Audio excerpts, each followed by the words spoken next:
Shalom, shalom, c'est votre frère et ami Gabriel Karungu.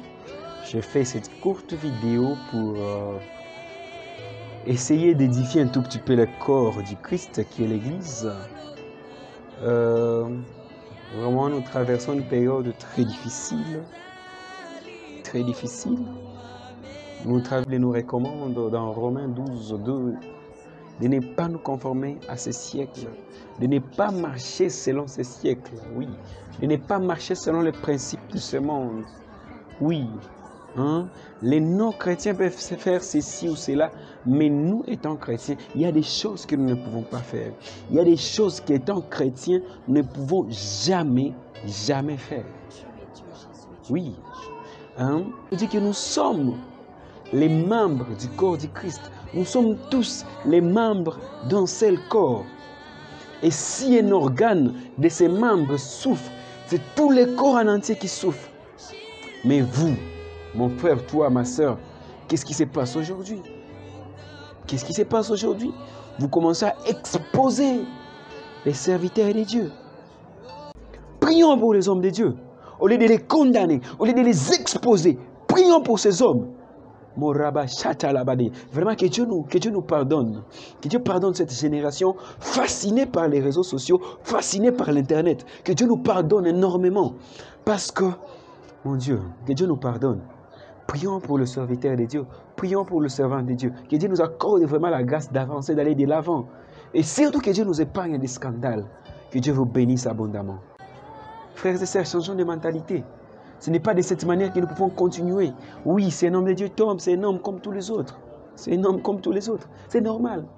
C'est tout à fait normal. Et au lieu de les exposer, de les condamner, faisons tout pour les soutenir dans... Mon Dieu, faisons tout pour les soutenir dans nos prières. Parce que mon frère, ma sœur, le combat spirituel est réel. Le monde des ténèbres cherche les enfants de Dieu comme possible. Tu ne peux pas savoir comment. Mon Dieu, oui, je peux être un puissant homme de Dieu, mais en Christ, je suis encore faible. Je peux être un brillant prédicateur, un brillant prophète, un brillant évangéliste, mais devant Christ, je suis encore faible. Alors vous qui êtes forts, cherchez quand même à nous soutenir et non pas à nous exposer au monde entier.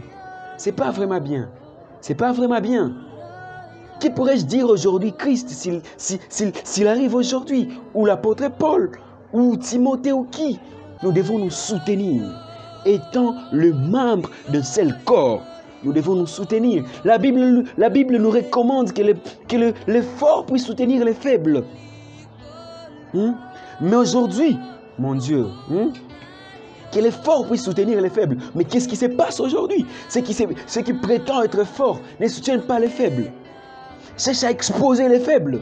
Oui, je peux être un puissant homme de Dieu, mais en Christ, je suis encore faible. Alors, arrêtons de crier, par-ci, par-là, tel homme a fait ceci, tel homme a fait cela.